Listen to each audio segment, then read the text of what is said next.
Good afternoon. Let me start by thanking the Sudanese Programme for the long and valuable service. Thank you, Mr.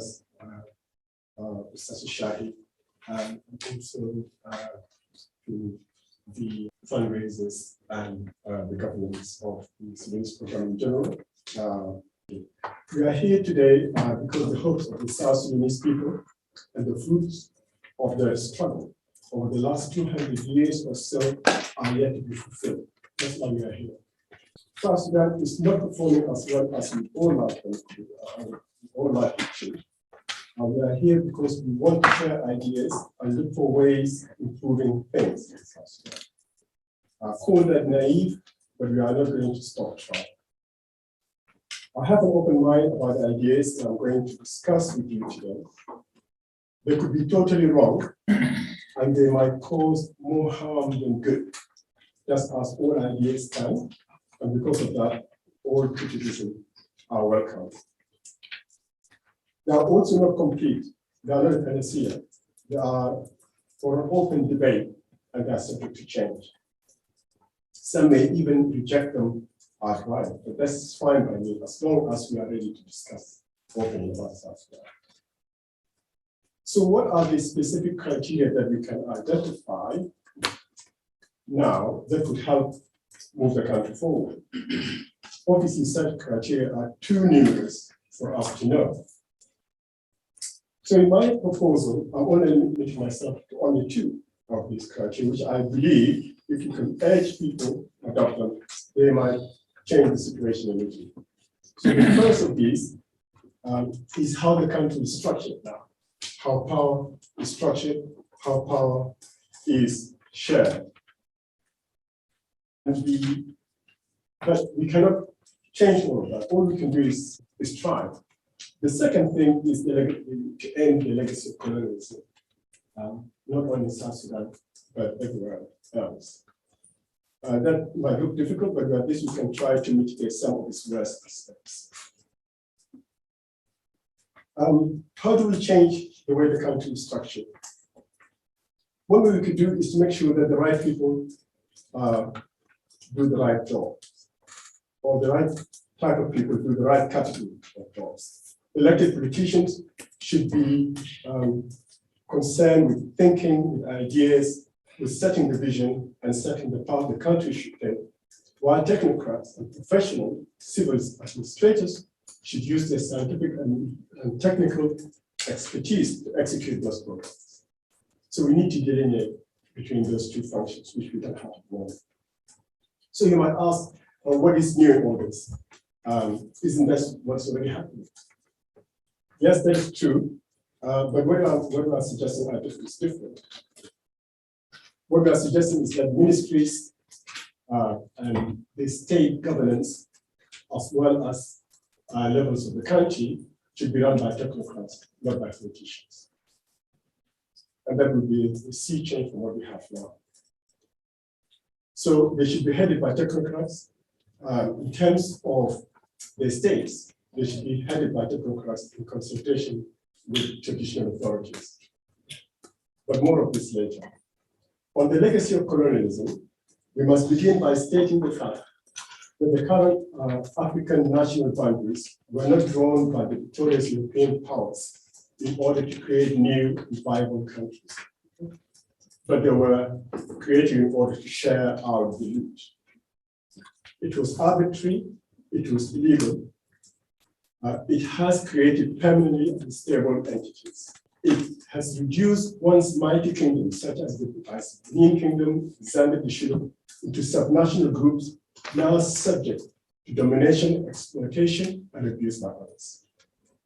It has created countries to which no one pays allegiance, leading to rampant corruption and ethnic feuds, exclusion and dehumanization. It has imposed continuous erosion of African languages, African cultures, and African social values. So while we are here, why should we not consider or praise the attempt to destigmatize the word tribe, especially in relation to Africa? For in most of these cases, these tribes are actual nations, nations with distinct cultures, languages, histories, and world views. Why should, for example, the 40 million culturally, linguistically distinct Yoruba people of Nigeria be called a tribe, while the 6 million Scots who speak the same language as the rest of the British, and the Norwegians, and the 6 million Norwegians who can understand the Danish across the border, be called nations, while the Yoruba are a tribe. So this language, this vocabulary, which is still used all over the world, is a good example of the continued colonial legacy. And the worst of it is that most of us Africans have internalized them. So dismantling the colonial boundaries is unworkable and certainly undesirable. There is advantage in numbers, and Africa undoubtedly needs more integration, not disintegration. But for this to happen successfully, coexistence and harmony must be attained inside boundaries of existing countries. We must find new ways to protect smaller nationalities inside each African country and to ensure that all the diverse groups have a clear stake in each country. So the thinking behind this in relation to South Sudan is to change the structure of the country by allowing politicians to see or to set the vision, as we have said, and create the programs for the country. And then the technocrats who have the expertise to implement them. In consultation with traditional authorities. And this is the need to hark back to pre-colonial era to bring back the knowledge and the wisdom that have people done. So how we govern, we must govern alongside our so-called primitive people. We have to bring them with us so that they advise us, and then they also feel that they have a stake in this state. Currently, they have feel excluded. Also, the states, like in South Sudan, we have to make sure that each state finds itself in common power sharing. It's not a power sharing between two bullies who have guns, but it's a sharing between our people across the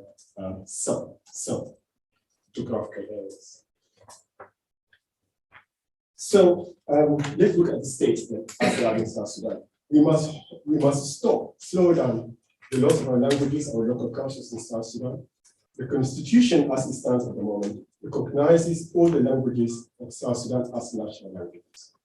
And the government has an ambition that one day these languages will be adopted as mediums of instruction, at least throughout South Sudan primary school now.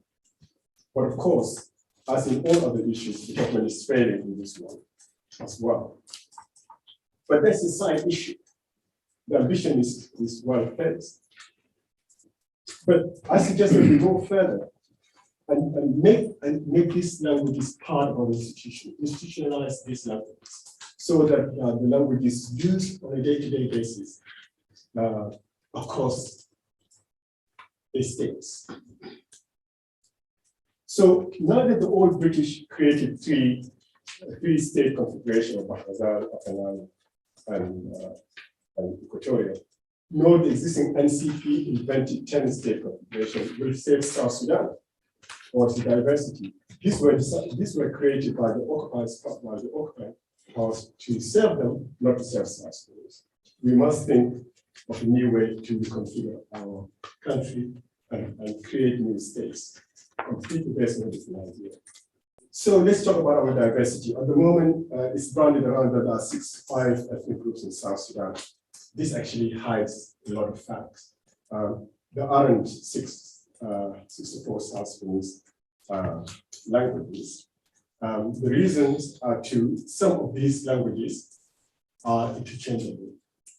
They are mutually intelligible between the groups. So therefore, there are subsets of bigger nationalities or bigger ethnic groups. So if those are consolidated, we'll end up with much fewer number than 64. Another thing as well is some of the languages have become so big that there are regional languages, and they have become almost quasi lingua francas in certain regions. So if you consider that as well, then we might end up with a lot smaller groups. So I've done the exercise, and my exercise might not be perfect,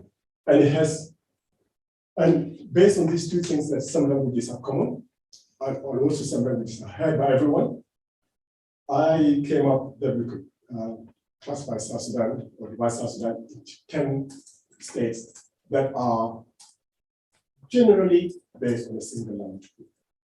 Well, I'm going to list them to you, these 10. The names I'm going to mention are just space holders. Some people might not like the way they are named. It could be named differently. But this is my idea. So let's imagine that we have a Bari state. So we have 10 states. So we have a Bari state, a Muro state, a Taposa state, a Lotuko state, a Zanda state, a Naat state, a Cholo state, a Murle state, a Jing state, a Fertit state, and I think that's 10. Yeah, it is 10. Okay. Now, as soon as you create this state, give each of them an official television, official radio, and make that language mandatory in schools, and make that language the language of parliament and so on. So this is the current situation that we have. We have at the national level, the state level, the local government level, then we have judiciary. These are the structures that we have. At the national level, we have the presidency, one man with a lot of powers, and we need to change that. It has to be more collegial, more larger group of people taking decisions. Also, we have the ministries that are also elite, and often they don't know their jobs. Then we have the national, our parliament, which is the national legislature, which has two branches. One is the Council of States, which is they're elected from the states, and they don't have the same power as the National Legislative Assembly, which is basically the lawmakers. Then we have the state. At the state level, we have the governor. I'm not going through them all. Local government, we have commissioner. We have something called country legislative council. Then at the bottom, we have the council of traditional leaders and so on. The problem is all these things are most of these groups, except the country legislative council, are elected. So there are so many elections. For South Sudanese person, it's mind-boggling. Of course, we know that this has been corrupted now. Even our existing constitutions are it's not being followed. There's only one man that's been heard. But even with this working, there are too many votes for any individual to give. It's confusing and it's a waste of time. It's creating too many politicians with vested interests with divisive agendas. So this is what I would like to change. So with the new system, we only have one election. One election. Okay, two actually. There's the traditional elections of our chiefs and kings. They follow a different mechanism. For example, shooting kings for life, that kind of thing. But we have national elections. What I'm suggesting, national elections every 5 years. One national parliament, and that's it. No more voting. Yeah? No presidential vote, because the presidency is not one person. It's a committee of 10, which at any given time is headed by one person on a rotational basis. So by the end of the 10 years, each of those 10 has the chairman. Just think about the African Union or the European Union, which rotates on a yearly basis in terms of presidency. And that's what we are suggesting here. But in terms of the year is 6 months. And the reason we are doing that is because the chairman of the 10-man committee here hasn't got a lot of powers over them. He can only chair the meetings, must chair the meetings.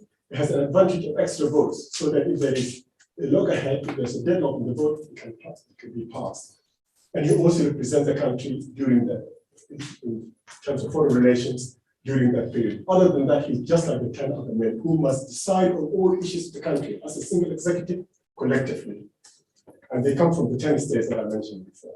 The state and the ministries now are departments, and the states are government areas that must be headed all by technocrats, appointed by the executive with the blessing of the assembly. The same thing, the technocrats running the states, they are professionals, they put their CVs forward, you are hired according to experience, and what you can do in implementing the government policy, which ultimately was a party manifesto before the elections. So we are implementing here the ideas and the visions of the successful or the winners of the elections. But the technocrats will do them in the way they know best, which is basically using science, using technology to implement, to deliver services, etc., etc. we still have the same layers, but as you can see, commissioners are also civil servants who join when they're young. The other thing is all these technocrats and all these civil servants join the government service young from universities or school, and they serve all South Sudan. They're a national resource, just like doctors, just like engineers, just like police, just like the army. They are appointed in proportion to the population of that state. The same way the services are delivered on a per capita basis. So if a child in Rumbek, for example, has every 100 children have one teacher, that must be true to every single state in the country. Therefore, we have no this issue of the state coming up. We must rule ourselves and distribute our resources because the country is delivered to every individual in the same way they serve every individual in the country, regardless of where they are from. So here, the people elect the National Assembly, which delegates the 10-man committee. The 10-man committee hires or appoints the professionals, the governors, the department heads, and the civil administrators. So there is a whole chain of accountability that is renewed every 5 years. Here, you can see that the National Assembly states when they are elected. All these are the MPs. So the caucus of every single state will choose their chair. So there's a chair for the body, the chair of the particular section. And then every 6 months, the chairmanship rotates. As I said before, the chairmanship doesn't give the individual an overriding power of the rest. It is just organizes things. That's my message. Thank you very much. Thank you very much, Mawan.